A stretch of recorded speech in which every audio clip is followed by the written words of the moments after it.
the game, cause see the boxing voice. Welcome back, gang, for the first time and hopefully many more to come. Don't forget to subscribe to the YouTube channel and click on the notifications right here, this little bell, so you can get those emails every time we go. You brought up Tyson Fury being a crazy man, so and you admired that. So I wonder your opinion of Mikey Garcia being a crazy man, going up 2 divisions to fight Errol Spence. I love him. I love him. I have to say, like that's what you call like balls right there, because like Spence isn't just an average fighter, you know. Spence is like the top of the ladder, kind of. For me, I just think he's amazing. I love Spence. I think Spence hits like a train. I think it's a massive ass by Garcia. But listen, I love Garcia's range. His range. And like, he doesn't waste anything. He's just he's a brilliant boxer as well. Going up 2 divisions might be a bit crazy for him, but listen, you have to take your hat off to the man and really respect him for what he's done. Because if he was in the heavyweight division, he'd be fighting everybody. Because like, he doesn't care who he fights. And like, that's what boxing should be about. Like, 'cause that's what the olden days, that's why people loved boxing back in the day. And it was probably the pinnacle of its sport, like back in whatever, the 80s, the 60s, the 70s, you know, because everyone fought everyone. There was no politics. There was no, like, oh, fight this person or that person.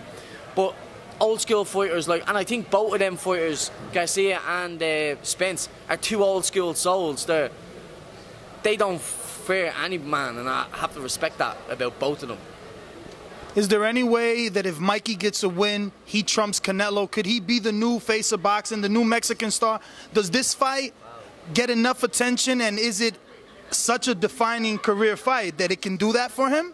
Listen, I mean, and he does speak English where Canelo does not. They're both Mexican. Yeah, it's very true. Listen, he is a superstar in himself, and I think he's more a superstar in the boxing community because everyone knows what he's done in the boxing community, you know. But like, Canelo is just he's a different level, you know, because he had like Golden Boy pushing him out there. He's had like the Mayweather fights and stuff like that. But Garcia is literally, I can't take anything away from him. Everything, there's nothing I see. There's no chinks in his armour. You know what I mean? He doesn't get hit very often. It's like slow motion. When you watch him in slow motion, it's amazing to watch. You know what I mean? He's brilliant. And yeah, I genuinely do believe. I don't think he'll beat Canelo though. I think Canelo's just too much of a chunky man. He's only small in height, but he's huge. You know what I mean? He's wide shoulders. I think he's just so much bigger. He'd be a bit too strong. I think he'd be able to bully him on the Well, I don't mean him fighting Canelo. I mean him just being globally bigger because of what he's done. The world takes more awareness, and they say, no, this is our new Mexican superstar. Yeah, I think he should be, but I don't think he will be. I think he definitely should be. If he beats Spence, man, he definitely should be that next superstar. But and even the fact that he speaks English is even better again. But for some reason, he won't. And anyone in the boxing community will be able to tell you that. Because even Spence isn't like a Mayweather. Known like in the boxing world, yes, he's amazing, you know. But for the average fan, the household name, like my nanny's not gonna know who Errol Spence is. She knows who Mayweather was. So when Canelo fought Mayweather, I think that just elevated him up big time. And then from there, he's just got bigger and better. You know what I mean? But it's like we all come to these moments in our boxing career, and it's like some like life changing experiences, you know what I mean? And I just think when he fought Mayweather, that was his even though he lost the fights, but that was his pedestal, you know. There's so many fighters who fought Mayweather who no one would even know who they were, but just for the simple fact that they fought Mayweather, they're superstars and they're rich, and people love that, you know what I mean? People love what they can't have, basically. And it's like they all hit the lotto when they fought them, so when they fought Mayweather. So I just don't think that Mikey Garcia will get the recognition that he deserves. Like, the fight is not even getting that. It's not like blown up the way it should be. Like, that is a massive, massive fight. Every single boxing fan is going to be tuned in that night. Like, everyone, it doesn't matter. You're setting your alarm to get up, no matter where you are in the world, if you're a boxing fan for that fight. But like I said, my nanny doesn't know who them two are. You know what I'm saying? So like the household names, that's how like McGregor and Mayweather was able to get it on, because both household names. It's like the WWE. People just want to be entertained, really. You know what I mean? It's sad for the boxing world, but like at the same time, it's amazing that they were able to make so much money and do what. But it's because they were able to elevate themselves and get the name that they are today. You know.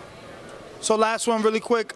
You say you started boxing in Australia, but I hear like an accent from Ireland. No? Yeah, and I'm living in Spain. I'm Irish. Okay. I started boxing in Ireland. Like, I went pro in Australia.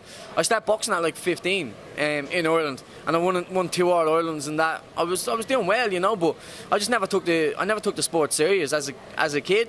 I always trained hard. I always gave it my everything, but it was outside the gym that I never took serious. I was like eating wrong.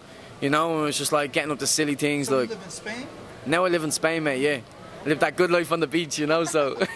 What, Canary Islands? Nah, not the Canary Islands. No, I'm Marbella. Okay. Oh, okay. But it's nice. It is nice. You know what I mean? Like I'm at the leaving like 23 degrees to come here.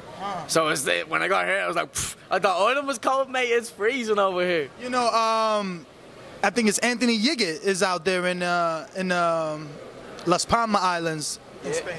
Yeah. Listen, there's actually a few good fighters coming out of Spain now at the minute. I've been watching them, keeping my eye on them myself. But like, they don't get the opportunities that, like, say, the Irish or English. That we're only starting to get the opportunities, the Irish lads now with MTK, you know. But like before that, we were like, it was hard to even turn pro. That's why I turned pro in Australia. Well, that's not why, but it was easy to turn pro in Australia. In Ireland, like, there was no promoter. If you want to go pro, like, you had to go to the Olympics and then like go basically to America to turn pro. Well, Jono, man, thank you for your time. You're a super duper sport. You gave us tons of time. We appreciate it, man. We wish you the best on this fight, and can't wait to see you. It was a pleasure, brother. Thank you for having me. Thank you.